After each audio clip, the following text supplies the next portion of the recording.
Cumplí 71 años y nadie, absolutamente nadie vino a mi fiesta. Mientras yo lloraba sola frente a un pastel que nunca se comió, mis 2 hijas estaban brindando champán en los Alpes suizos. Al día siguiente, cuando limpiaba los globos desinflados y los platos sin tocar, 2 abogados tocaron mi puerta con documentos que cambiarían mi vida para siempre. Lo que descubrí ese día fue tan impactante que aún me cuesta creerlo. Me llamo Ermelinda, tengo 71 años, y hasta ese momento pensaba que era una mujer común y corriente. Viuda desde hace 3 años, vivo sola en esta casa modesta donde crié a Sofía y Carla, mis 2 únicas hijas. Durante décadas fui ama de casa, dediqué cada minuto de mi existencia a cuidarlas, alimentarlas, vestirlas y darles la mejor educación que podía permitirme. Sacrifiqué mis sueños, mis deseos, incluso mi propia identidad para ser la madre perfecta que ellas merecían. Cada mañana despierto a las 6, preparo mi café negro en la misma taza de cerámica blanca que uso desde hace 20 años, y miro por la ventana de la cocina esperando ver alguna señal de vida en el mundo exterior. Las paredes de mi casa están llenas de fotografías de Sofía y Carla en diferentes etapas de sus vidas. Sus primeros pasos, graduaciones, bodas, nietos que apenas veo. En las noches, cuando la soledad se vuelve insoportable, reviso esos álbumes una y otra vez, recordando tiempos mejores cuando éramos una familia unida. Sofía, mi hija mayor de 45 años, se casó con Rodrigo hace 10 años. Él es un hombre de negocios exitoso que siempre me trató con cierta frialdad, como si yo fuera un estorbo en su vida perfecta. Carla, de 42 años, vive con ellos en un lujoso apartamento en el centro de la ciudad. Trabaja como diseñadora gráfica y siempre está ocupada con proyectos importantes que, según ella, no me permiten visitarlas con frecuencia. Durante las últimas semanas había estado preparando mi cumpleaños con una ilusión que no sentía desde hace años. Limpié la casa de arriba abajo, compré ingredientes especiales para cocinar sus platos favoritos, decoré el comedor con globos rosados y amarillos, y hasta me compré un vestido nuevo color violeta que pensé que les gustaría. En el mercado, la señora que vende flores me regaló algunas margaritas blancas porque le conté que mis hijas vendrían a celebrar conmigo. Llamé a Sofía 3 días antes para confirmar la hora. Su voz sonaba distante, apurada, como siempre. Sí, mamá, ahí estaremos. Carla y yo ya hablamos. Te llevamos tu regalo. Esas palabras me llenaron de alegría. Por primera vez en meses sentí que tenía algo que esperar, una razón para sonreír genuinamente. El día de mi cumpleaños me levanté más temprano que nunca. Me bañé con cuidado, me peiné como cuando era joven, me puse el vestido violeta y hasta un poco de labial coral que tenía guardado desde la última Navidad. Preparé sancocho, arroz con pollo, ensalada de papas, y por supuesto, el pastel de chocolate que tanto les gustaba de niñas. La mesa estaba perfecta, manteles limpios, servilletas dobladas, 3 platos esperando ser llenados de amor y conversación. A las 5 de la tarde, hora acordada, me senté en la sala esperando escuchar el timbre. Pasaron las 5:30, las 6, las 6:30. Mi corazón comenzó a latir más rápido. Marqué el número de Sofía, pero no contestó. Intenté con Carla, directamente al buzón de voz. A las 7 de la noche, cuando ya la comida se estaba enfriando y las velas del pastel se habían consumido hasta la mitad, mi teléfono finalmente sonó. Mamá, tengo una noticia increíble, era la voz eufórica de Sofía. Rodrigo consiguió un viaje de negocios a Suiza y nos invitó a Carla y a mí. Salimos en 2 horas. Es una oportunidad única, ¿entiendes? Ya estaremos de vuelta la próxima semana y celebramos tu cumpleaños entonces. Pero hija, susurré con la voz quebrada, es hoy. Ya preparé todo, los estoy esperando. Ay, mamá, no seas dramática. Un cumpleaños se puede celebrar cualquier día. Suiza es Suiza. Esta oportunidad no se repite. Ya nos vamos para el aeropuerto. Te mandamos fotos. La línea se cortó. Me quedé con el teléfono en la mano, mirando la mesa llena de comida que nadie comería, los globos que nadie vería, el pastel que nadie partiría. Por primera vez en mi vida entendí lo que significaba la palabra abandono. No era solo estar sola, era saber que no importas lo suficiente para que alguien cambie sus planes por ti. Esa noche no pude dormir ni un minuto. Me quedé sentada en la mesa del comedor, frente al pastel intacto, viendo cómo las velas se derretían lentamente hasta convertirse en charcos de cera sobre el glaseado de chocolate. Los globos rosados y amarillos parecían burlarse de mí, balanceándose suavemente con cada corriente de aire que entraba por la ventana mal cerrada. El silencio de la casa era ensordecedor, interrumpido solo por el tic-tac del reloj de pared que mi difunto esposo había comprado para nuestro 20º aniversario. Cuando amaneció, me levanté como un zombi. Mis piernas temblaban, no había comido nada desde el desayuno del día anterior. El espejo del baño me devolvió la imagen de una mujer destrozada, ojeras profundas, el vestido violeta arrugado, el cabello despeinado, los labios secos donde aún quedaban restos del labial coral que me había puesto con tanta ilusión. Me veía como lo que era, una anciana olvidada, descartada por las mismas personas que había criado con tanto amor.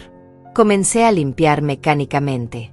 Recogí los platos sin usar, guardé la comida en tuppers que sabía que se echarían a perder en el refrigerador, desenredé los globos y los metí en una bolsa de basura junto con las servilletas dobladas que nadie había tocado. Cada objeto que levantaba pesaba como una piedra en mi pecho. Cuando llegué al pastel, no pude más. Me senté en el suelo de la cocina y lloré como no había llorado desde el funeral de mi esposo. Fue en ese momento de absoluta desolación cuando sonó el timbre. Pensé que tal vez Sofía había recapacitado, que había regresado para disculparse y celebrar conmigo aunque fuera un día tarde.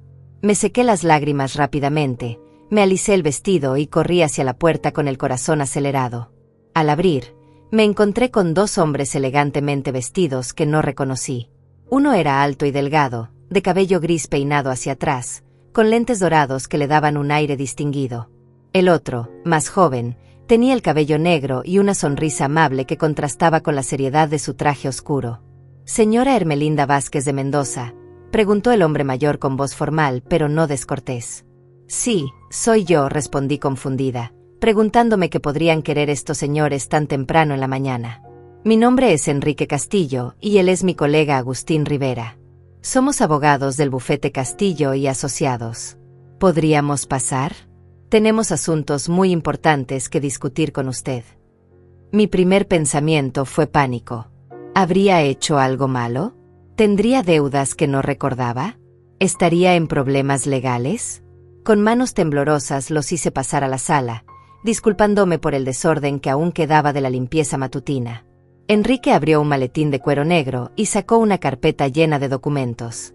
«Señora Ermelinda, lo que vamos a decirle puede resultarle sorprendente, incluso difícil de creer. Hemos estado buscándola durante los últimos 6 meses». «¿Buscándome? ¿Por qué?», pregunté con la voz apenas audible. Agustín se inclinó hacia adelante, con expresión seria pero gentil. «Señora, usted conocía a don Ramiro Vázquez Mendoza». Ese nombre me golpeó como un rayo. Ramiro Vázquez Mendoza había sido mi tío abuelo, el hermano mayor de mi abuelo paterno. Era una figura casi mítica en mi familia, un hombre que había emigrado a Europa cuando yo era apenas una niña. Mi madre solía contar historias sobre él, que se había hecho rico en España, que tenía negocios importantes, que había cortado todo contacto con la familia después de una pelea con mi abuelo por tierras que ya no existían. Sí, lo conocí, o mejor dicho, escuché hablar de él cuando era muy joven. Era pariente de mi padre, pero perdimos el contacto hace décadas. Ni siquiera sé si sigue vivo. Enrique y Agustín intercambiaron una mirada significativa. «Señora Ermelinda, don Ramiro falleció hace 8 meses en Madrid. No tenía hijos, nunca se casó, y durante años nuestro bufete se encargó de administrar sus bienes considerables». El mundo comenzó a girar a mi alrededor.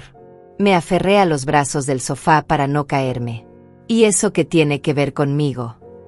Antes de morir, don Ramiro contrató los servicios de varios investigadores genealógicos para localizar a su familia en América Latina. Usted, señora Ermelinda, es su pariente viva más cercana, su única heredera legal. Las palabras se estrellaron contra mí como olas gigantescas. ¿Heredera? ¿Yo? ¿La mujer que ayer había llorado sola frente a un pastel de cumpleaños sin compartir? Agustín sacó más papeles de la carpeta. Don Ramiro le dejó una fortuna considerable, propiedades en España, una cuenta bancaria con más de 2 millones de euros, acciones en varias empresas, y... Hizo una pausa dramática. 3 edificios aquí en la ciudad, incluyendo el complejo residencial Torre Esperanza, donde según nuestros registros viven su hija Sofía y su yerno Rodrigo. Mi mente se quedó en blanco. Torre Esperanza era el lujoso edificio donde vivían mis hijas, el lugar donde Rodrigo presumía de su éxito, donde ellas me hacían sentir como una intrusa cada vez que las visitaba. Y ahora me estaban diciendo que ese edificio era mío. Esto debe ser un error, murmuré. Yo soy una mujer simple. Vivo con la pensión de mi esposo, apenas me alcanza para lo básico. No puede ser que de repente. Enrique sonrió por primera vez desde que había llegado. Señora, entendemos su shock. Es natural. Pero tenemos todos los documentos legales, certificados de defunción, testamentos validados por tribunales españoles e internacionales. Todo está en orden. Usted es, oficialmente, una mujer muy rica. Me mostró fotografías de las propiedades en Madrid, casas elegantes con jardines perfectos, apartamentos con vistas al parque, oficinas en zonas comerciales exclusivas. Luego vinieron los documentos de los edificios locales. Torre Esperanza, el complejo donde vivían mis hijas, aparecía listado a mi nombre junto con otros 2 inmuebles que generaban rentas mensuales millonarias. ¿Cuándo puedo tomar posesión de todo esto?, pregunté con voz temblorosa. Los trámites finales estarán listos en 2 semanas. Mientras tanto, podemos adelantar algunos procesos. Por ejemplo, usted ya es legalmente la propietaria de Torre Esperanza. Los contratos de arrendamiento de todos los apartamentos, incluyendo el de su familia, están sujetos a renovación este mes. La ironía era tan brutal que casi me río. Ayer mis hijas me habían abandonado para irse de viaje, tratándome como si fuera una carga insignificante. Hoy descubría que era la dueña del lugar donde vivían. Agustín me entregó una tarjeta de presentación dorada. Señora Ermelinda, necesitamos que venga a nuestras oficinas mañana para firmar algunos documentos y recibir las llaves de sus propiedades. También le asignaremos un asesor financiero para que la ayude a manejar su nueva situación. Después de que se fueron, me quedé sentada en la sala, sosteniendo los papeles que certificaban mi nueva realidad. En 24 horas había pasado de ser una anciana olvidada a ser millonaria. El destino, con su sentido del humor cruel y perfecto, me había dado el poder que nunca busqué en el momento exacto en que más lo necesitaba. Esa noche, por primera vez desde la muerte de mi esposo, dormí profundamente. En mis sueños veía a mis hijas regresando de Suiza, bronceadas y felices, sin saber que su mundo estaba a punto de cambiar para siempre. Los siguientes días pasaron como en una nebulosa. Después de firmar los documentos en las oficinas de Enrique y Agustín, regresé a mi casa con las llaves de 3 edificios en mi bolso y una tarjeta bancaria que me daba acceso a más dinero del que había visto en toda mi vida. Pero en lugar de euforia, lo que sentía era un vacío extraño, como si estuviera viviendo la vida de otra persona. Sofía y Carla seguían en Suiza. Sus redes sociales estaban llenas de fotos, ellas brindando en restaurantes elegantes, posando frente a montañas nevadas, riendo con Rodrigo mientras disfrutaban de tratamientos de spa. En cada imagen se veían radiantes, completamente ajenas al hecho de que habían destruido a su madre para conseguir esos momentos de felicidad. Ni una sola llamada, ni un mensaje preguntando cómo había pasado mi cumpleaños sola. Me encontré revisando obsesivamente esas fotografías cada noche, sintiendo como la herida en mi pecho se abría más con cada sonrisa que veía. En una de las fotos, Carla había escrito: «La vida es muy corta para perderse oportunidades únicas. A veces hay que ser egoísta para ser feliz». La ironía de esas palabras me golpeó como una bofetada. Habían sido egoístas conmigo durante décadas, pero ahora tenían la desfachatez de justificarlo como filosofía de vida. Esa semana fue la más solitaria de mi existencia. Caminaba por mi casa pequeña como un fantasma, preparando comida que no tenía ganas de comer, viendo programas de televisión que no me interesaban, esperando un teléfono que nunca sonaba. Las vecinas del barrio comenzaron a preguntarme por qué se veía tan poco movimiento en mi casa. ¿Están bien las niñas, doña Ermelinda? Hace días que no las vemos por aquí, me decía la señora García, sin saber que sus niñas estaban al otro lado del mundo, viviendo como princesas mientras yo me consumía en la vergüenza del abandono. Fue durante una de esas noches interminables cuando decidí explorar el ático de mi casa, un lugar que había evitado desde la muerte de mi esposo porque guardaba demasiados recuerdos dolorosos. Entre cajas polvorientas y muebles cubiertos con sábanas viejas, encontré algo que cambiaría mi perspectiva para siempre: una maleta de cuero marrón que pertenecía a mi padre, llena de cartas y documentos que nunca había visto. Las cartas estaban escritas en papel amarillento, con la letra elegante de mi tío abuelo Ramiro. Databan de diferentes épocas, desde los años 60 hasta apenas 5 años atrás.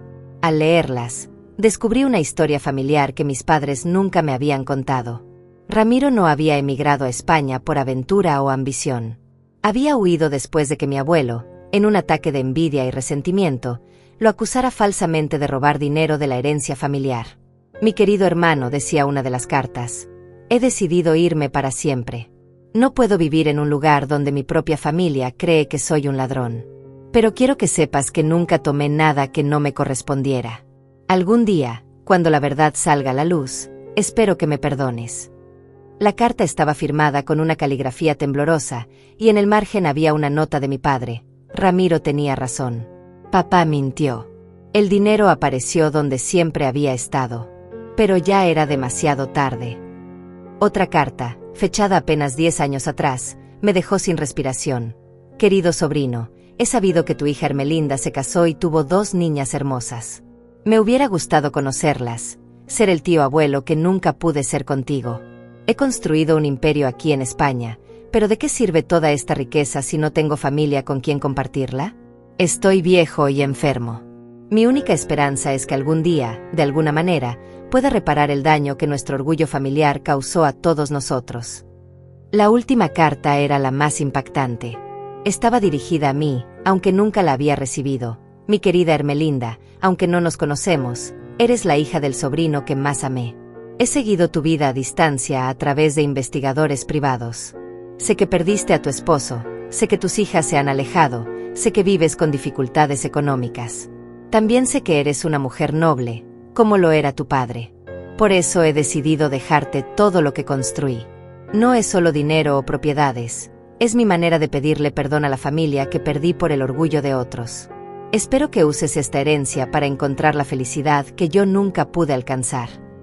Lloré esa noche como hacía años no lloraba, pero esta vez no eran lágrimas de autocompasión, sino de comprensión. Mi tío abuelo Ramiro había sido víctima de la misma injusticia familiar que ahora yo estaba viviendo con mis hijas. La diferencia era que él había tenido la fuerza para reconstruir su vida lejos de quienes lo lastimaron, mientras que yo había pasado décadas sometiéndome a la indiferencia y el desprecio. Al día siguiente, llamé a Agustín y le pedí una cita urgente. Necesitaba conocer todos los detalles de mi herencia, cada propiedad, cada cuenta bancaria, cada posibilidad legal que tenía a mi disposición. Él me recibió en su oficina con una sonrisa curiosa. Señora Ermelinda, parece una mujer diferente. ¿Ha tomado alguna decisión sobre el manejo de sus bienes? Sí, respondí con una firmeza que me sorprendió a mí misma.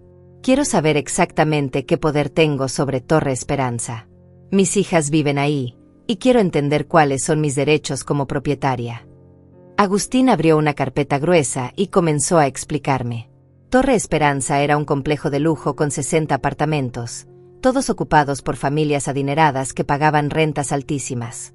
Los contratos de arrendamiento se renovaban cada año, y como nueva propietaria, yo tenía derecho absoluto a decidir quién se quedaba y quién se iba.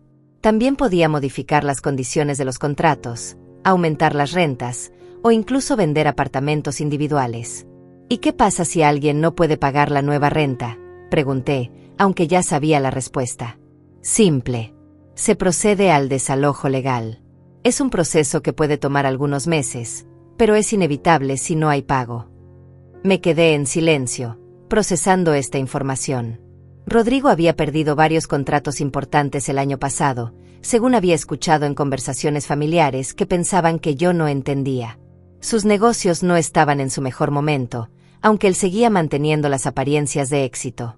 Un aumento significativo en la renta podría crear problemas reales en su economía. Agustín, quiero que prepares nuevos contratos para todos los apartamentos de Torre Esperanza. Aumento general del 30%, efectivo a partir del próximo mes. Él me miró sorprendido. Señora, eso es un aumento muy agresivo. Algunos inquilinos podrían protestar o incluso mudarse. Perfecto, respondí con una calma que me asombró. Los que puedan pagar se quedarán. Los que no, tendrán que buscar alternativas. Esa tarde, regresé a mi casa con una sensación completamente nueva. Por primera vez en mi vida adulta, tenía poder real. No el poder de gritar o reclamar, sino el poder silencioso de cambiar las reglas del juego. Mis hijas habían elegido Suiza sobre mí, habían decidido que su madre no valía la pena ni siquiera una llamada de disculpa. Ahora tendrían que enfrentar las consecuencias de vivir en un mundo que ya no les pertenecía. Esa noche, me senté en mi jardín pequeño con una taza de té de manzanilla y miré las estrellas. En algún lugar de Europa, Sofía y Carla estaban durmiendo en hoteles de lujo, sin saber que su vida cómoda y predecible estaba a punto de tambalearse. No sentía venganza, ni odio, ni siquiera satisfacción. Sentía algo mucho más poderoso y tranquilo: justicia. El silencio ya no me asustaba. Se había convertido en mi aliado. Una semana después de enviar los nuevos contratos de arrendamiento, comenzaron a llegar las reacciones. Los teléfonos de la administración de Torre Esperanza no paraban de sonar. Inquilinos indignados, familias en pánico, amenazas de demandas que no tenían fundamento legal. Agustín me mantenía informada de cada llamada, cada queja, cada intento desesperado de negociación. Yo escuchaba estos reportes desde mi cocina, tomando mi café matutino, sintiendo una extraña tranquilidad mientras el mundo de privilegios de mis hijas comenzaba a desmoronarse. Sofía y Carla regresaron de Suiza un martes por la tarde.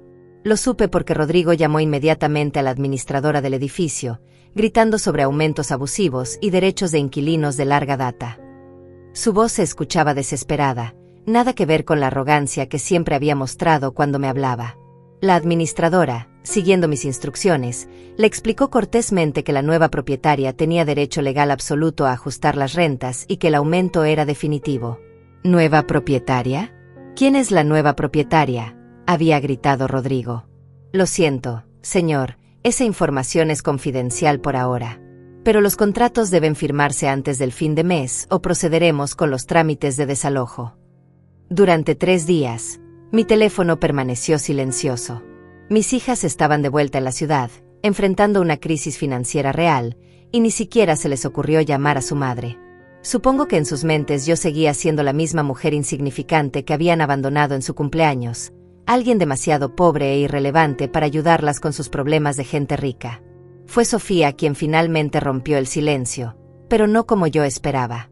En lugar de llamarme, apareció en mi puerta un viernes por la noche, después de que oscureciera. Cuando abrí, me impactó verla. Tenía ojeras profundas, el cabello desarreglado, las uñas mordidas. Su bronceado de Suiza no podía ocultar el estrés que la consumía. «Mamá», dijo con voz quebrada, «necesito hablar contigo». La hice pasar a la sala, esa misma sala donde había recibido a los abogados que cambiaron mi vida. Sofía se sentó en el borde del sofá, nerviosa, mirando hacia todos lados excepto hacia mí. «Mamá, tenemos un problema grave. El edificio donde vivimos, alguien lo compró y subió las rentas de manera brutal. Rodrigo está desesperado. Sus negocios no están pasando por el mejor momento y no sabemos si vamos a poder pagar». Me quedé callada, observándola. Era increíble ver cómo una crisis financiera había logrado lo que años de súplicas de mi parte nunca consiguieron: que mi hija viniera a buscarme. «Pensamos», continuó Sofía, retorciendo sus manos, «pensamos que tal vez podrías. Bueno, sabemos que no tienes mucho, pero si pudieras prestarnos algo de dinero. Solo hasta que Rodrigo resuelva sus problemas de trabajo. Te pagaríamos con intereses, por supuesto». La audacia de su petición me dejó sin palabras. Después de abandonarme en mi cumpleaños, después de no llamar ni una sola vez para disculparse, después de presumir su viaje en redes sociales mientras yo sufría en silencio, tenía la desfachatez de venir a pedirme dinero a mí, que según ella era una viuda pobre. «¿Cuánto necesitas?», pregunté con voz neutra. «Son $5,000 mensuales de diferencia. Solo por unos meses, hasta que todo se estabilice». $5,000. Una suma que para la Hermelinda de hace un mes habría representado años de ahorros, pero que para la Hermelinda actual era calderilla. La ironía era tan perfecta que casi me reí. «Sofía», le dije suavemente, «antes de hablar de dinero, me gustaría que me explicaras por qué crees que tienes derecho a pedirme algo». Ella me miró confundida. «¿Cómo qué derecho? Eres mi madre». «Exacto. Soy tu madre. La misma madre que te esperó el día de su cumpleaños con la mesa puesta y la comida servida. La misma madre que has ignorado durante años, que tratas como una obligación molesta, que abandonaste por un viaje a Suiza sin pensarlo 2 veces. Sofía se puso pálida. Mamá, ese fue una oportunidad única. No podíamos desperdiciarla. ¿Y yo qué era? Una oportunidad desperdiciable. Por primera vez desde que había llegado, Sofía me miró directamente a los ojos. Vi algo que no había visto en años. Culpa genuina. Lo siento, mamá. Sé que estuvo mal. Sé que te lastimamos. Pero estaba tan emocionada con el viaje, y pensé que podríamos celebrar después. ¿Dónde está Carla?, interrumpí. ¿Por qué no vino contigo? Sofía bajó la mirada. Ella piensa que es humillante venir a pedirte dinero. Dice que seguramente no tienes nada significativo que prestarnos y que solo vamos a hacerte sentir mal por no poder ayudarnos. Incluso en su momento de necesidad, Carla seguía considerándome insignificante. Era fascinante ver cómo la arrogancia podía sobrevivir incluso al borde de la ruina financiera. Sofía, le dije levantándome del sofá, quiero que te vayas ahora. Necesito tiempo para pensar en lo que me has pedido. ¿Pero vas a considerarlo?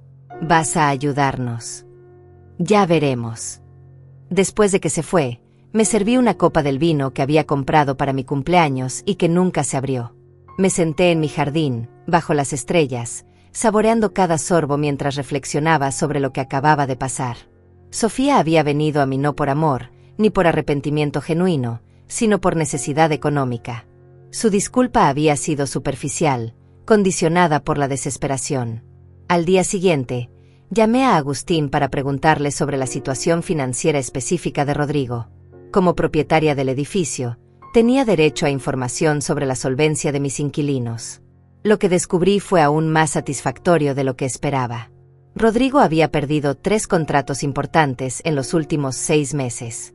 Su empresa de consultoría estaba al borde de la quiebra, mantenida a flote solo por apariencias y créditos que se vencían pronto. La subida de renta no era solo un inconveniente para ellos, era potencialmente el golpe final que podría destruir completamente su estilo de vida. ¿Quiere que proceda con alguna acción específica?, me preguntó Agustín. No todavía. Déjelo sudar un poco más. Quiero ver hasta dónde están dispuestos a llegar. Esa semana, comencé a cambiar mi apariencia física. Fui a un salón de belleza elegante por primera vez en décadas y me corté el cabello en un estilo moderno y sofisticado. Me compré ropa nueva, vestidos elegantes en colores verde esmeralda y gris perla, zapatos de cuero genuino, incluso un abrigo largo que me hacía ver distinguida. Cuando me miraba al espejo, veía a una mujer completamente diferente, segura, próspera, poderosa. Pero el cambio más importante no era exterior. Había dejado de sentir pena por mí misma, había dejado de esperar que mis hijas me valoraran, había dejado de mendigar afecto. Por primera vez en mi vida adulta, entendía que el respeto no se pedía, se ganaba. Y el poder, el verdadero poder, no venía de gritar o reclamar, sino de controlar silenciosamente las circunstancias. Sofía volvió a visitarme una semana después, esta vez con Carla. Mi hija menor se veía aún más afectada que Sofía. Había perdido peso, tenía la piel opaca, los ojos hundidos por la falta de sueño. La crisis las estaba destruyendo desde adentro. Mamá, dijo Carla sin mirarme, Sofía me contó de tu conversación.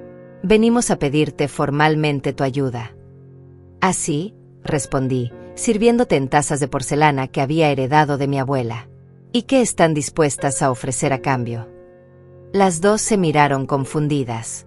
Era claro que nunca habían considerado que una transacción con su madre pudiera involucrar algo más que súplicas de su parte y sacrificios de la mía. No entendemos, murmuró Sofía. Es simple. Me están pidiendo $5,000 mensuales. ¿Qué me van a dar ustedes a mí? El silencio que siguió fue delicioso. Mis hijas, acostumbradas a recibir sin dar, se enfrentaban por primera vez a la realidad de que su madre también tenía necesidades, también tenía condiciones. Carla fue la primera en romper el silencio incómodo. Mamá, no entendemos qué quieres decir. Somos tu familia. No es natural que nos ayudemos entre nosotros. La pregunta me resultó tan hipócrita que casi me reí en su cara. ¿Familia? ¿Te refieres a la misma familia que me abandonó en mi cumpleaños para irse de vacaciones? La misma familia que no me ha llamado ni una sola vez en 3 semanas para preguntar cómo estoy. Sofía se movió incómoda en su asiento. Mamá, Ya te pedimos disculpas por eso. Fue un error, lo admitimos. Pero vas a castigarnos para siempre por una mala decisión. No las estoy castigando, respondí con calma, sirviéndome más té. Simplemente estoy aplicando las mismas reglas que ustedes han usado conmigo durante años. Ustedes solo aparecen cuando necesitan algo. Yo hago lo mismo. Carla se inclinó hacia adelante, desesperada. Está bien, mamá. ¿Qué quieres? ¿Que te visitemos más seguido? ¿Que te llamemos todas las semanas? ¿Qué esperabas a cambio del dinero? Era fascinante verlas negociar el afecto como si fuera una mercancía. Durante décadas yo había dado amor incondicional, tiempo, sacrificios, atención, sin pedir nada a cambio. Ahora que ellas necesitaban algo de mí, súbitamente estaban dispuestas a pagar con llamadas telefónicas y visitas programadas. No quiero que finjan amarme por dinero, les dije. Eso sería aún más humillante que su indiferencia actual. Sofía comenzó a llorar. Lágrimas reales, no el llanto manipulativo que había perfeccionado desde niña. Mamá, no sabemos qué hacer. Rodrigo está desesperado. Hemos pensado incluso en mudarnos a un lugar más barato, pero con los contratos que él tiene pendientes y la reputación que necesita mantener para su trabajo. Si nos mudamos a un barrio más modesto, sus clientes van a pensar que está en bancarrota y va a perder los pocos contratos que le quedan. Es un círculo vicioso, añadió Carla. Necesitamos mantener las apariencias para sobrevivir económicamente, pero mantener las apariencias nos está arruinando. Por primera vez en la conversación, sentí una pizca de compasión real por ellas. Estaban atrapadas en una prisión de su propia construcción, víctimas de un estilo de vida que habían perseguido sin considerar nunca la sostenibilidad emocional o financiera. Pero mi compasión no era suficiente para hacerme olvidar décadas de negligencia. Chicas, les dije suavemente, voy a ser completamente honesta con ustedes. Sí tengo dinero para prestarles, pero no lo voy a hacer. Las dos me miraron con shock absoluto. ¿Por qué?, susurró Sofía. Porque prestarles dinero no resolvería el problema real. Ustedes necesitan aprender a valorar a las personas antes de que esas personas desaparezcan de sus vidas. Necesitan entender que las relaciones familiares requieren inversión emocional constante, no solo apariciones de emergencia. Carla se puso de pie, furiosa. ¿Entonces vas a dejarnos perder nuestro hogar por una lección moral? Eres tan rencorosa. No es rencor, respondí tranquilamente. Es autopreservación. Durante años he esperado que me traten con respeto y cariño. Durante años he justificado su indiferencia diciéndome que estaban ocupadas, que tenían sus propias vidas, que ya eran adultas independientes. Pero la verdad es que simplemente no les importo lo suficiente. Sofía se acercó a mí, tomó mis manos entre las suyas. Eso no es cierto, mamá. Tú nos importas. ¿Cuándo fue la última vez que me preguntaron cómo me siento? ¿Cuándo fue la última vez que me invitaron a almorzar sin que fuera una fecha obligatoria como el Día de la Madre? ¿Cuándo fue la última vez que se sentaron conmigo simplemente para conversar, sin prisa, sin mirar el reloj? Las dos se quedaron calladas. La respuesta era obvia para todas nosotras. Exacto, continué. Yo no existo en sus vidas cotidianas. Solo aparezco en sus mentes cuando necesitan algo o cuando el calendario les recuerda que tienen una madre. Carla volvió a sentarse, derrotada. Entonces, ¿qué podemos hacer? ¿Cómo arreglamos esto? No pueden arreglarlo, les dije con tristeza genuina. Algunas cosas se rompen para siempre. Chicas, ustedes tuvieron décadas para construir una relación real conmigo, y eligieron la conveniencia sobre la conexión. Ahora que me necesitan, no pueden simplemente presionar un botón y pretender que somos una familia unida. Sofía comenzó a llorar más fuerte. Pero somos familia. Somos tu sangre. La sangre no garantiza el amor, respondí. El amor se construye día a día, conversación a conversación, momento compartido tras momento compartido. Ustedes invirtieron en sus carreras, en sus matrimonios, en sus amigos, en sus viajes. Nunca invirtieron en mí. Me levanté y fui hacia la ventana, mirando el jardín pequeño donde había pasado tantas tardes sola. ¿Saben qué es lo más triste de todo esto? Que hasta hace un mes, yo habría dado cualquier cosa por tener esta conversación con ustedes. Habría dado todos mis ahorros, Habría vendido esta casa, habría hecho cualquier sacrificio por sentir que realmente les importaba. «Todavía te importamos», dijo Carla débilmente. «Sí, me importan. Por eso me duele tanto verlas así. Pero importarme no significa rescatarlas de las consecuencias de sus decisiones». Rodrigo apareció en mi puerta esa misma noche, después de que Sofía y Carla regresaran a casa sin dinero. Nunca había venido solo a visitarme. De hecho, creo que esta era la primera conversación real que íbamos a tener en los 10 años que llevaba casado con mi hija. «Doña Ermelinda», dijo con una humildad que nunca había mostrado hacia mí, «necesito hablar con usted». Lo hice pasar, curiosa por ver al hombre que siempre me había tratado como un mueble incómodo suplicando ayuda a ese mismo mueble.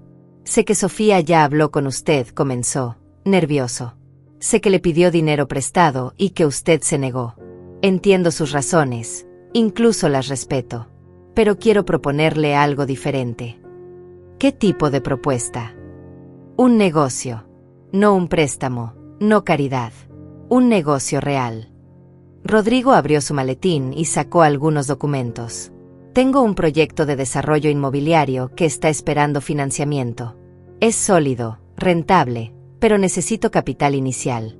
Si usted invierte $50,000, le garantizo retornos del 20% en 6 meses». La propuesta era patética en muchos niveles. Primero, Rodrigo no tenía idea de que yo era la nueva propietaria del edificio donde vivía. Segundo, me estaba ofreciendo un negocio que obviamente era desesperado e improvisado. Tercero, seguía tratándome como si fuera una viuda ignorante que podía ser manipulada con promesas de ganancias. «Rodrigo», le dije suavemente, «¿tú sabes cuánto dinero tengo?» «Bueno, no exactamente. Pero Sofía mencionó que usted había dicho que tenía dinero para prestarles, así que asumí». «Asumiste mal. Pero dime, si yo tuviera ese dinero, ¿por qué confiaría en alguien que nunca me ha demostrado ni respeto ni cariño?» Rodrigo se puso colorado. «Doña Ermelinda, reconozco que no hemos sido, que yo no he sido el yerno que usted merecía. Pero esto es diferente. Esto es business. ¿Y crees que el business se hace sin confianza? Sin relaciones sólidas». La conversación continuó por 1 hora más, con Rodrigo cada vez más desesperado, ofreciéndome porcentajes más altos, garantías más grandes, promesas más elaboradas. Era doloroso verlo destruirse lentamente, pero también era necesario. Durante años había ejercido poder sobre mi familia simplemente por tener dinero. Ahora experimentaba lo que se sentía ser el que necesitaba. Cuando finalmente se fue, me quedé sentada en la sala, reflexionando sobre lo lejos que había llegado en tan poco tiempo. 1 mes atrás, cualquiera de estas conversaciones me habría roto el corazón. Ahora, las observaba con la frialdad de alguien que finalmente entendía las reglas del juego. El teléfono sonó cerca de medianoche. Era Sofía, llorando histéricamente. «Mamá, por favor. Rodrigo está hablando de cosas terribles. Dice que tal vez tengamos que declararnos en bancarrota, que perdamos todo. Está bebiendo y gritando y yo tengo miedo. Por favor, ayúdanos». «Sofía», le dije con voz calmada, «voy a preguntarte algo, y quiero que pienses bien antes de responder. Si yo no tuviera dinero, si fuera realmente la viuda pobre que ustedes creen que soy, ¿seguirías llamándome ahora?». El silencio al otro lado de la línea me dio la respuesta. El silencio de Sofía se extendió por largos segundos que confirmaron mis peores sospechas. Su necesidad no había nacido del amor filial, sino de la desesperación económica. Cuando finalmente habló, su voz sonaba pequeña y quebrada. «Mamá, yo no sé qué responder a eso. Estoy confundida, tengo miedo, todo se está desmoronando y tú eres la única persona a la que puedo recurrir». «No porque me ames», le dije suavemente, «sino porque no tienes más opciones». «¿Eso importa ahora? No puedes simplemente ayudarnos y ya». Colgué el teléfono. Por primera vez en décadas, corté una conversación con mis hijas porque yo decidí que había terminado, no porque ellas tuvieran prisa por irse. Esa pequeña acción me llenó de una sensación de poder que nunca había experimentado. Los siguientes días fueron un espectáculo fascinante de observar desde mi nueva posición de control silencioso. Agustín me mantenía informada de cada movimiento en Torre Esperanza. Rodrigo había visitado la administración 3 veces, gritando, amenazando, suplicando. Sofía había llamado llorando, pidiendo hablar con el propietario anónimo, ofreciendo pagar en cuotas, prometiendo cualquier cosa para evitar el desalojo. Pero lo más revelador fueron las conversaciones que escuché a través de las paredes delgadas de su apartamento. Como nueva propietaria, había instalado un sistema de monitoreo de seguridad que me permitía escuchar lo que pasaba en las áreas comunes del edificio. Lo que descubrí me dio una perspectiva completamente nueva sobre mi familia. «Es culpa tuya», le gritaba Rodrigo a Sofía. «Tu madre siempre fue una tacaña miserable. Debiste haberla manipulado mejor, hacerle más cariño antes de pedirle el dinero». «¿Manipularla? Es mi madre, no un banco», respondía Sofía, pero su voz sonaba insegura. «Tu madre es una vieja resentida que nos odia porque tenemos éxito. Siempre ha sido envidiosa de nuestro estilo de vida». Carla se unía a estas conversaciones con comentarios igual de reveladores. «Mamá siempre fue dramática. Seguramente está disfrutando vernos sufrir. Es su manera de cobrarse todos los años que se sintió abandonada». Era fascinante escuchar cómo mis propias hijas me definían cuando pensaban que nadie las escuchaba. Para ellas, yo no era una mujer que había sacrificado décadas de su vida por darles la mejor educación y oportunidades posibles. Era una tacaña miserable, una vieja resentida, una dramática envidiosa. Sus verdaderos sentimientos hacia mí estaban saliendo a la superficie bajo la presión de la crisis. Una tarde, mientras caminaba por el centro comercial donde solía comprar mis víveres, me topé con la señora Martínez, una vecina de Torre Esperanza a quien conocía superficialmente. Ella no sabía que yo era la nueva propietaria del edificio. «Ay, doña Ermelinda», me dijo acercándose con expresión preocupada, ¿sabe lo que está pasando con sus hijas? Todo el edificio está hablando del escándalo». «¿Qué escándalo?», pregunté, fingiendo ignorancia. «El nuevo propietario subió las rentas de manera brutal. Dicen que varias familias van a tener que mudarse. Su yerno Rodrigo está como loco, gritándole a todo el mundo, diciendo que va a demandar. Ayer lo vi discutiendo con los porteros, amenazándolos si no le daban información sobre el nuevo dueño. ¿Y mis hijas cómo están manejando la situación?». La señora Martínez bajó la voz, como si fuera a contarme un secreto terrible. «Doña Ermelinda, no quiero meterme en problemas familiares, pero las he escuchado hablando muy mal de usted, diciendo que es egoísta por no ayudarlas, que nunca las entendió, que siempre fue una carga en sus vidas». Cada palabra era una puñalada, pero también una confirmación de lo que ya sabía. Mis hijas no solo no me amaban, me despreciaban activamente. Habían construido una narrativa donde yo era la villana de sus vidas, donde mis sacrificios eran cargas, donde mi amor era egoísmo. «¿Y qué opina la gente del edificio sobre eso?», pregunté. «La verdad, doña Ermelinda, la mayoría pensamos que sus hijas son unas desagradecidas. Todos sabemos lo buena madre que ha sido usted. Verlas culparla por sus problemas financieros nos parece horrible». Esa conversación me dio una perspectiva externa que necesitaba. No estaba loca, no estaba siendo injusta. Incluso los extraños podían ver la dinámica tóxica que había dominado mi relación con mis hijas durante años. Esa noche, tomé una decisión que cambiaría todo definitivamente. Llamé a Agustín y le pedí que preparara una reunión urgente con todos los inquilinos de Torre Esperanza. Como nueva propietaria, quería presentarme formalmente y discutir los cambios en el edificio. «¿Está segura, señora Ermelinda? Una vez que revele su identidad, no habrá vuelta atrás». «Estoy completamente segura». La reunión se programó para el viernes por la noche en el salón de eventos del edificio. Agustín envió notificaciones oficiales a todos los apartamentos, incluyendo el de Sofía y Rodrigo. La carta decía simplemente: «La nueva propietaria de Torre Esperanza se presentará formalmente y discutirá los cambios recientes. Asistencia obligatoria para todos los inquilinos». Durante los días previos a la reunión, la tensión en el edificio era palpable. Los pasillos se llenaban de murmullos, especulaciones, teorías sobre quién podría ser el misterioso nuevo propietario que había causado tanto caos. Rodrigo había contratado incluso un investigador privado para tratar de descubrir la identidad del nuevo dueño, sin saber que la respuesta dormía cada noche a 20 minutos de distancia en una casa modesta. El jueves, día antes de la reunión, Sofía vino a visitarme por última vez. Se veía destruida, había perdido más peso, tenía temblores nerviosos, los ojos hundidos de alguien que no había dormido en semanas. Mamá me dijo sentándose en el sofá como si fuera la última vez. Mañana vamos a conocer al propietario del edificio. Rodrigo está seguro de que va a echarnos. No tenemos dinero para mudarnos. No tenemos a dónde ir. ¿Y?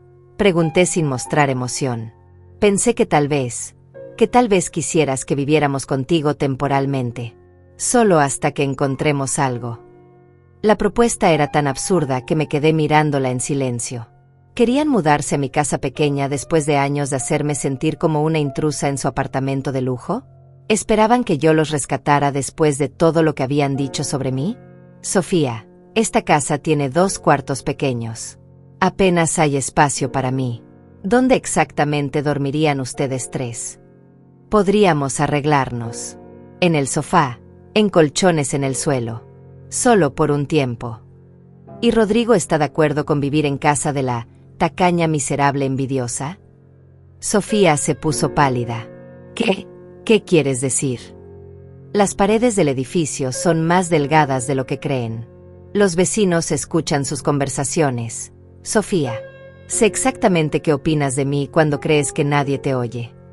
Se puso a llorar, pero esta vez no eran lágrimas de manipulación, sino de vergüenza genuina. Mamá, estamos desesperados. Decimos cosas horribles cuando estamos asustados. No lo decimos en serio. ¿No? Porque sonaban muy convincentes.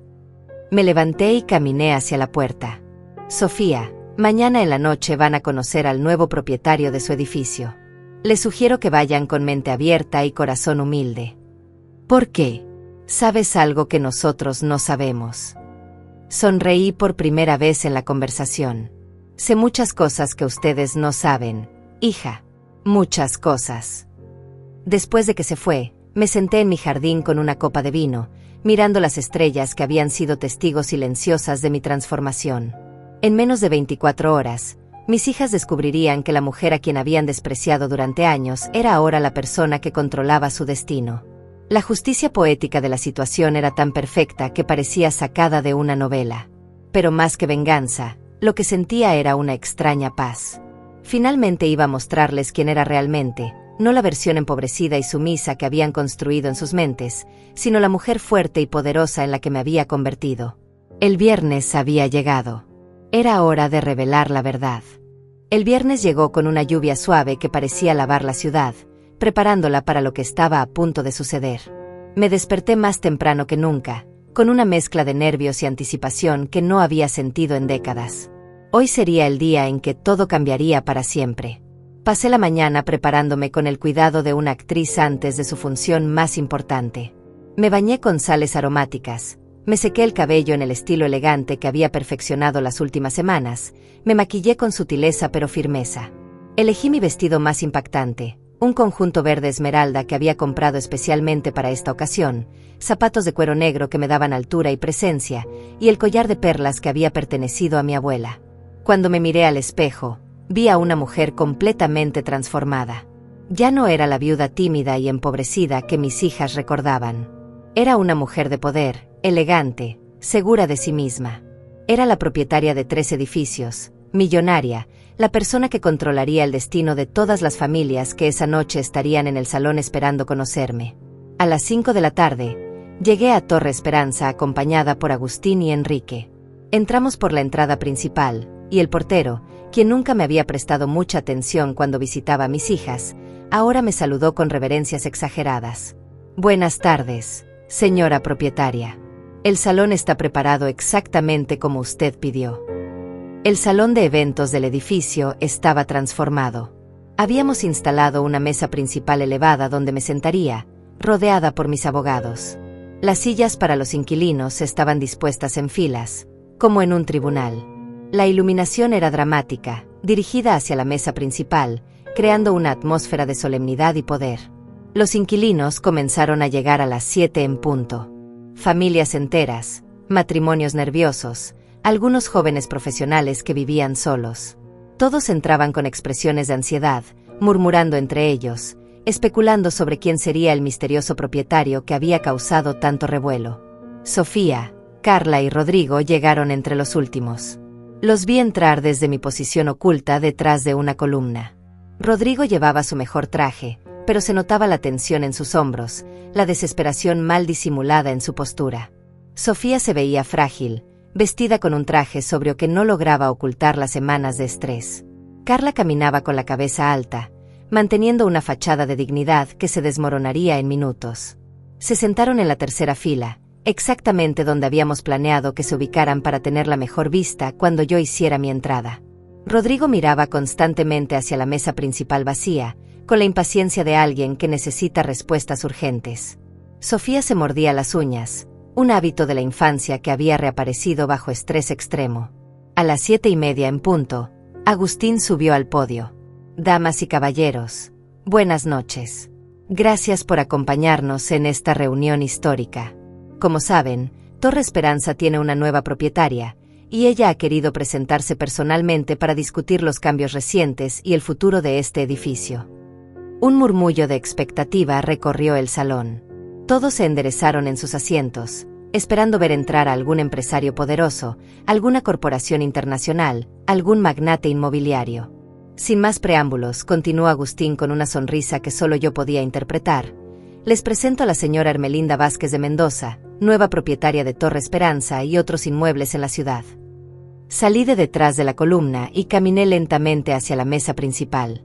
El silencio que siguió fue absoluto, total, ensordecedor. 100 pares de ojos me siguieron mientras subía al podio, pero yo solo tenía ojos para 3 personas en la tercera fila. La expresión en el rostro de Sofía fue lo primero que noté, shock puro, como si hubiera visto un fantasma. Su boca se abrió ligeramente, sus ojos se agrandaron, y por un momento pensé que se iba a desmayar.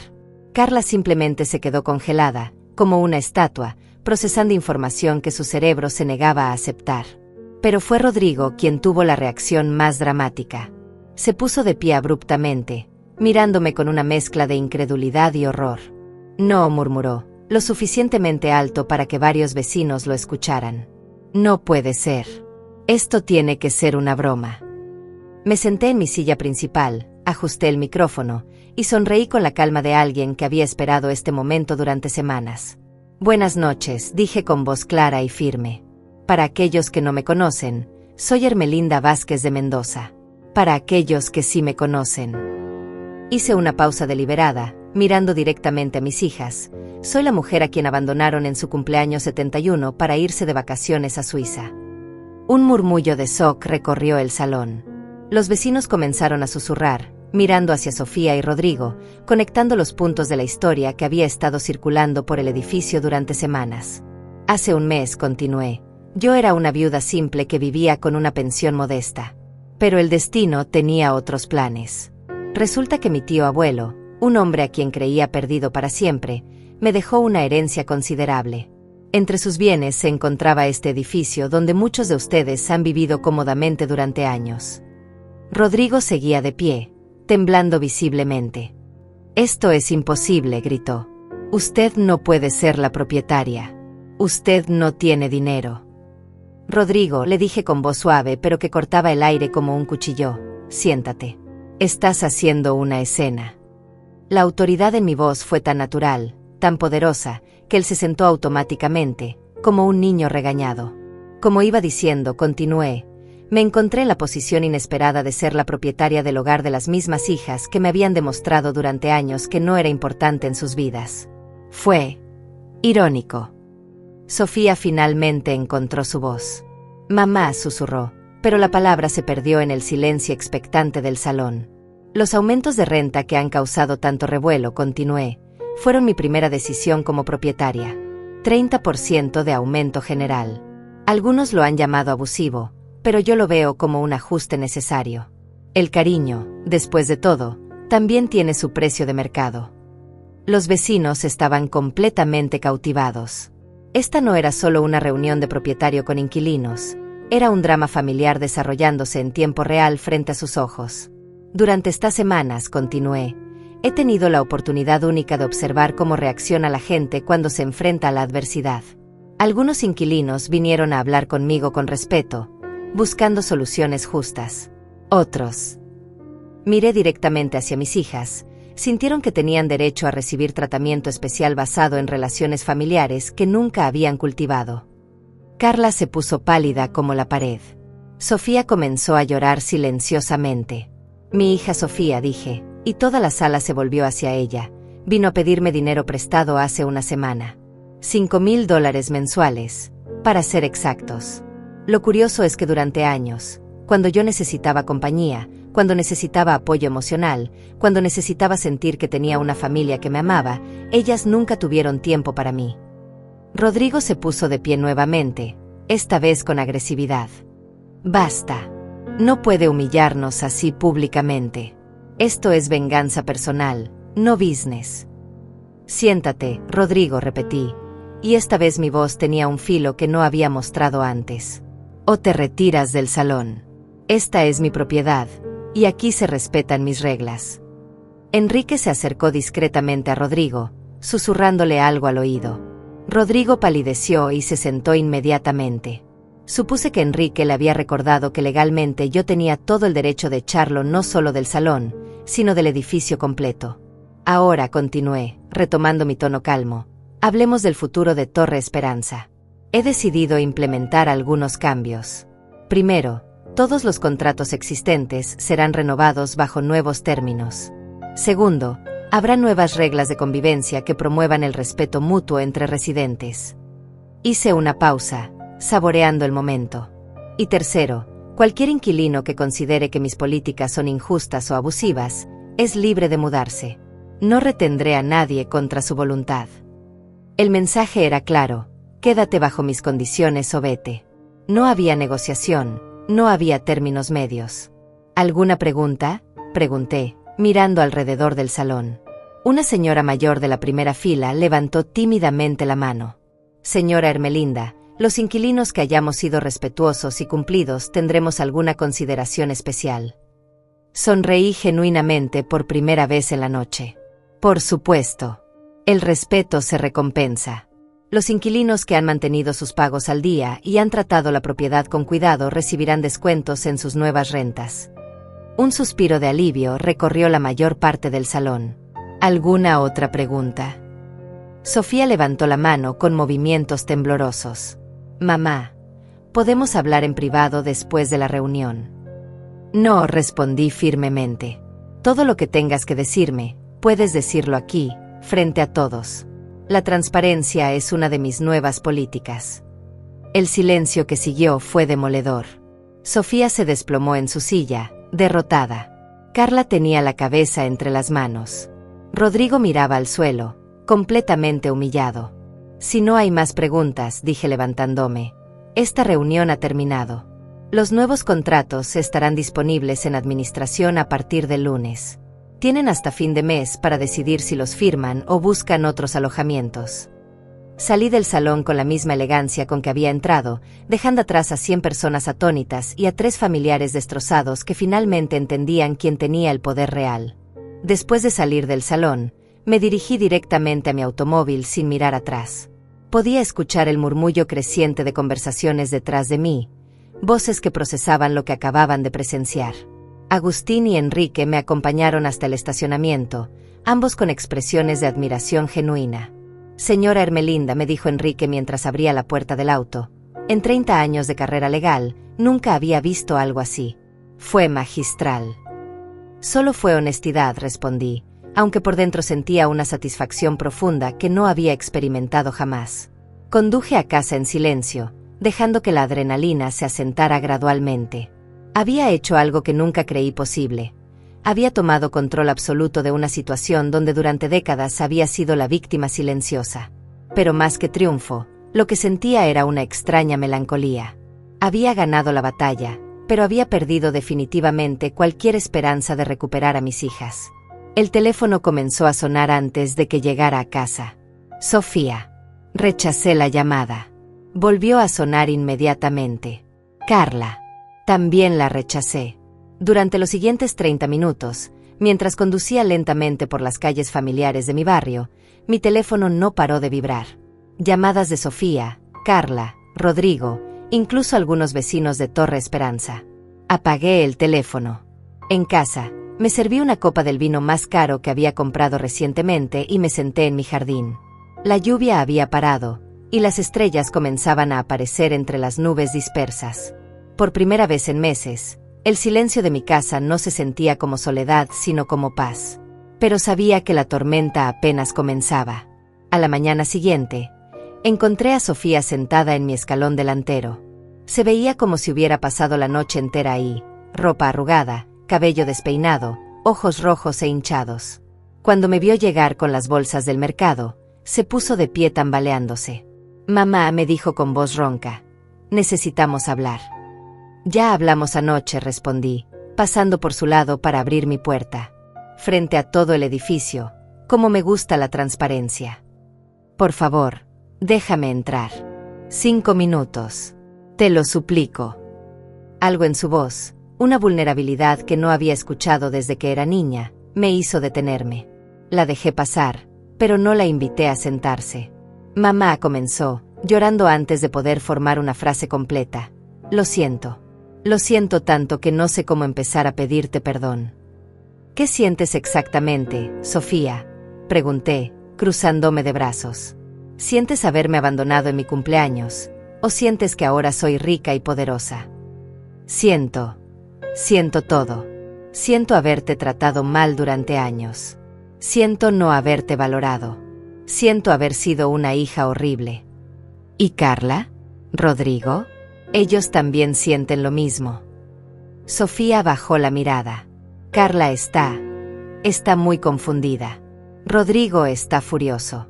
Dice que esto es una traición, que usaste tu dinero para humillarnos públicamente». «¿Y tú qué opinas?»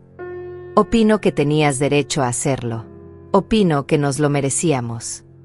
Era la primera vez en décadas que escuchaba a Sofía aceptar responsabilidad real por sus acciones. Pero también sabía que la desesperación puede hacer que las personas digan cualquier cosa. «Sofía», le dije suavemente, «si yo perdiera todo mi dinero mañana, si volviera a ser la viuda pobre que era hace un mes, ¿seguiría sintiendo lo mismo?». La pausa antes de su respuesta me dijo todo lo que necesitaba saber. «No lo sé», murmuró finalmente. «Honestamente, no lo sé».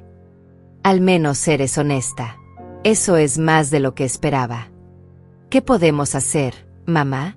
¿Cómo arreglamos esto?». «No se arregla, Sofía. Algunas cosas se rompen para siempre. Pero se puede aprender a vivir con los pedazos». Sofía se quedó en mi casa hasta mediodía, llorando intermitentemente, pidiendo perdón, tratando de encontrar las palabras mágicas que podrían deshacer décadas de negligencia.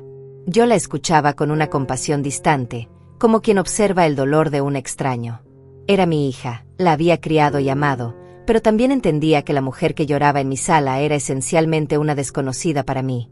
Cuando finalmente se fue, prometió que regresaría con Carla para una conversación familiar completa.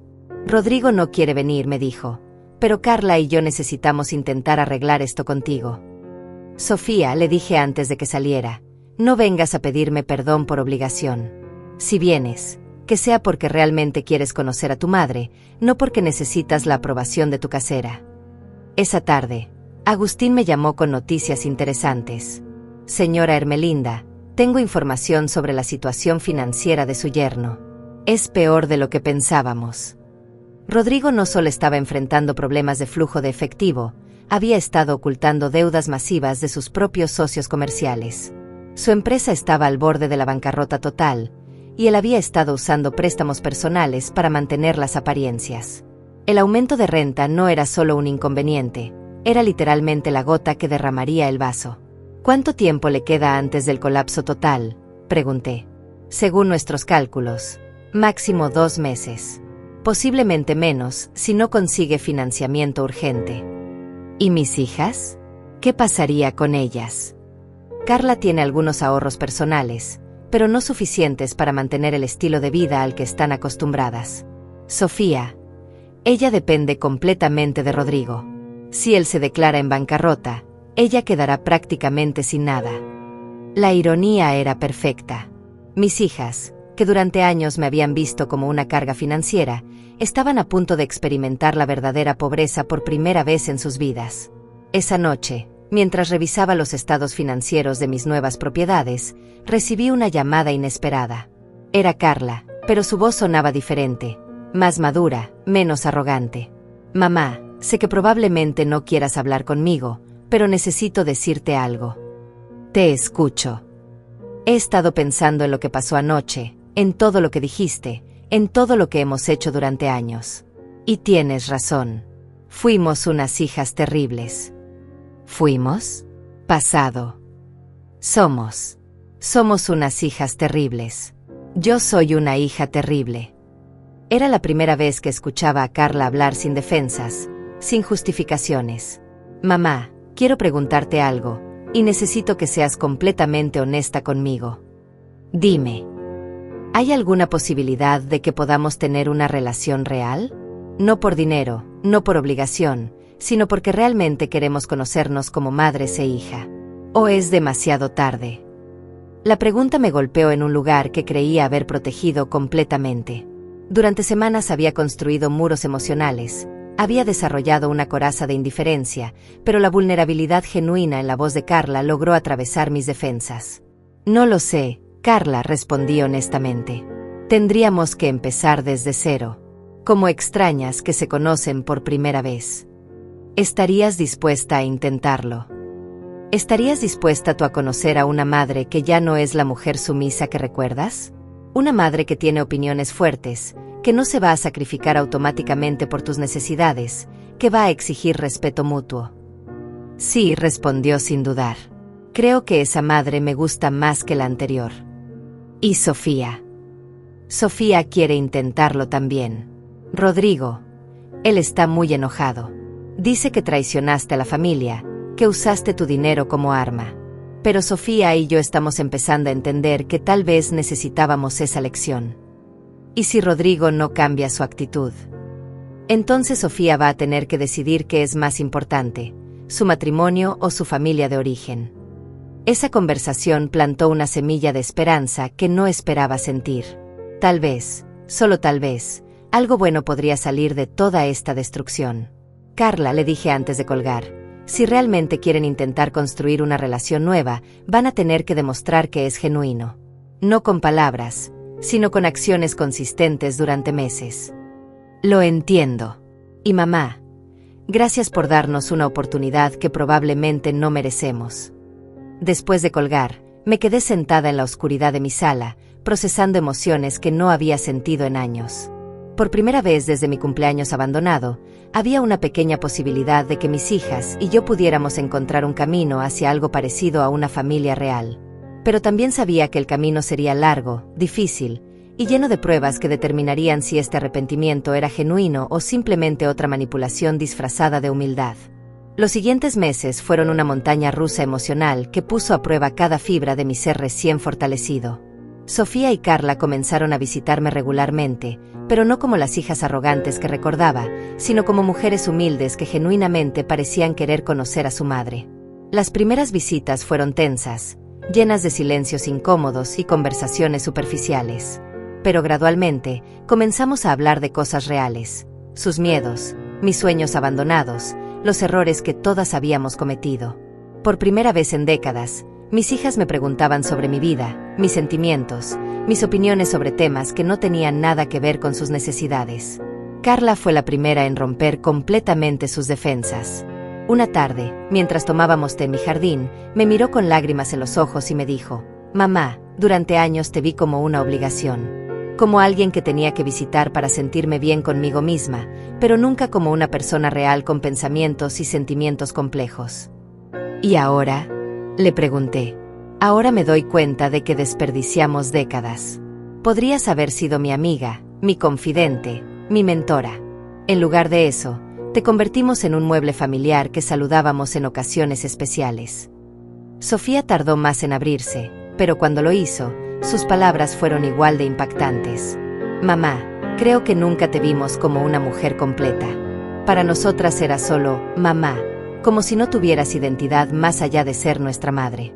Nunca nos preguntamos qué soñabas cuando tenías nuestra edad, qué sacrificaste por criarnos, qué te hacía feliz independientemente de nosotras. Estas conversaciones me llenaban de una mezcla de alegría y tristeza. Alegría porque finalmente tenía las hijas que siempre había deseado, pero tristeza porque habíamos perdido tantos años que nunca podríamos recuperar. Mientras tanto, La situación de Rodrigo se deterioraba exactamente como Agustín había predicho. Su empresa se declaró en bancarrota 2 meses después de la reunión en Torre Esperanza. Los acreedores comenzaron a perseguirlo, y él se volvió cada vez más errático y agresivo. Sofía llegó a mi casa una noche con un moretón en el brazo. Cuando le pregunté qué había pasado, comenzó a llorar. Rodrigo está perdiendo el control, me confesó. Está bebiendo mucho, gritando constantemente, culpándome a mí y a ti por todos sus problemas. Anoche me empujó contra la pared porque le sugerí que buscara trabajo en otra empresa. ¿Y tú qué vas a hacer al respecto?, le pregunté, aunque ya sabía que esta era la prueba definitiva de su transformación. No lo sé, mamá. He estado casada con él 10 años. No sé cómo vivir sola, no sé si puedo mantenerme económicamente, no sé si tengo el valor de empezar de nuevo. Sofía, le dije tomando sus manos entre las mías. Hace 3 meses tú pensabas que yo era una viuda pobre e indefensa. Mírame ahora. Las personas pueden reinventarse a cualquier edad si tienen el valor de tomar decisiones difíciles. ¿Me ayudarías? Si decidiera divorciarme, ¿me ayudarías a empezar de nuevo? Era la pregunta que había estado esperando sin saberlo. No me estaba pidiendo dinero por conveniencia o desesperación. Me estaba pidiendo apoyo emocional para tomar la decisión más importante de su vida adulta. Te ayudaría, le dije, pero con condiciones. No quiero mantener tu estilo de vida anterior. Si decides salir de ese matrimonio, será para construir una vida basada en tus propios méritos, no en mi dinero. Entiendo. Y lo acepto. 2 semanas después, Sofía se mudó temporalmente a mi casa mientras iniciaba los trámites de divorcio. Fue extraño tener a mi hija de 45 años durmiendo en mi sofá, pero también fue la primera vez que vivíamos juntas como adultas que se respetaban mutuamente.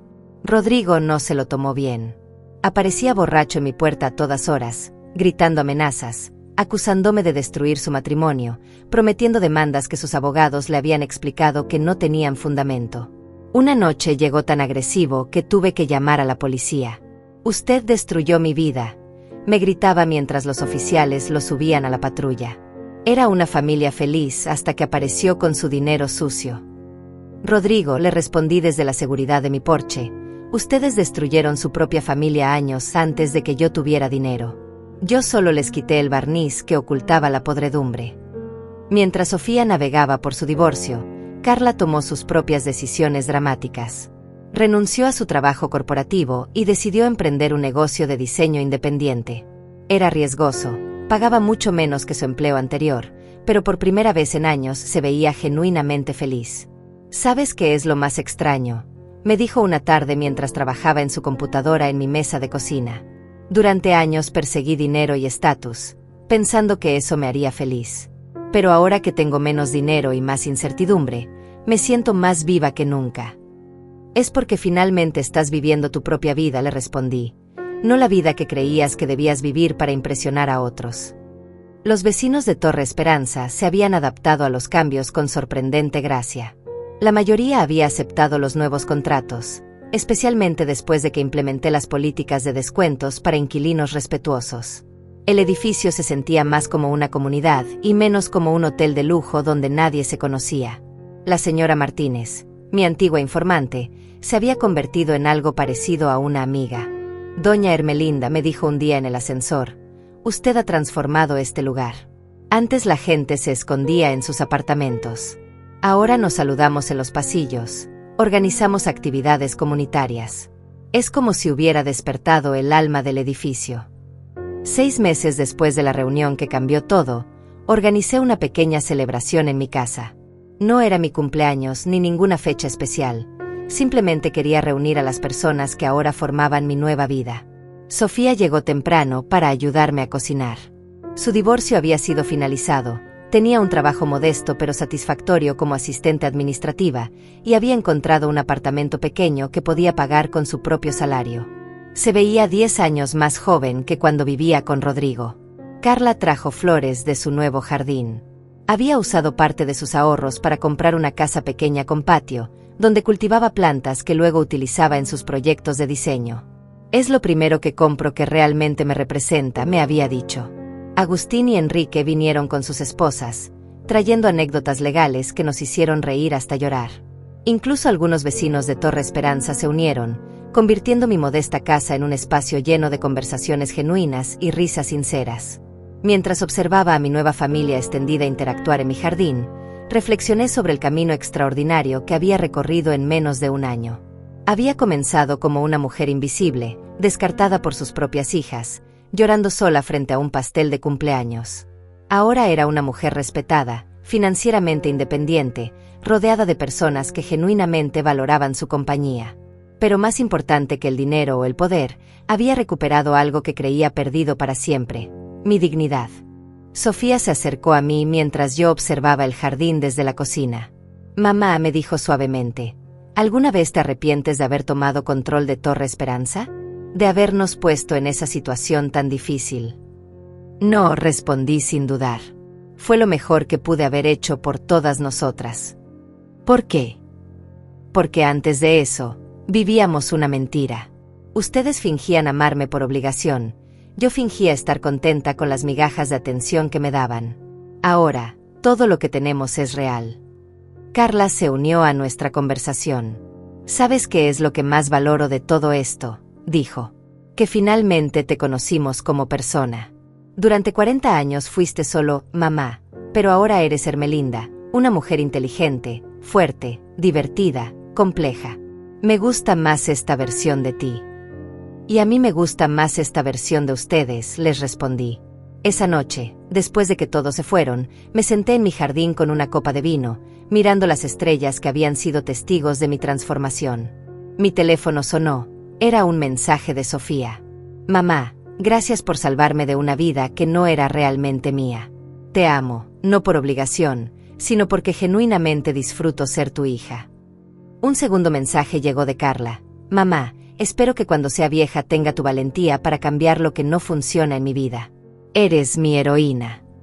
Cerré los ojos y suspiré profundamente. El aire nocturno llevaba el aroma de las flores que Carla había plantado en mi jardín, una mezcla de jazmín y rosas que perfumaba mi nueva vida. «Te perdono», murmuré hacia las estrellas, pero las palabras no iban dirigidas a mis hijas. «Te perdono a mí misma. Por permitir años de maltrato, por aceptar migajas cuando merecía banquetes, por creer que ser madre significaba desaparecer como mujer. Me perdoné por haber necesitado una herencia inesperada para encontrar mi propio valor. Pero más que perdón, lo que sentía era gratitud. Gratitud hacia el tío abuelo que nunca conocí, pero que me dio las herramientas para reconstruir mi vida. Gratitud hacia el destino que convirtió mi cumpleaños más doloroso en el primer día de mi verdadera existencia. A los 72 años, había aprendido que nunca es demasiado tarde para exigir el respeto que mereces, nunca es demasiado tarde para reinventarte, y nunca es demasiado tarde para encontrar la felicidad auténtica. Mi historia no terminaba con venganza, sino con justicia. No terminaba con odio, sino con amor renovado. Terminaba con una mujer que finalmente había aprendido a valorarse a sí misma, rodeada de personas que la valoraban también. Y por primera vez en 72 años, eso era más que suficiente.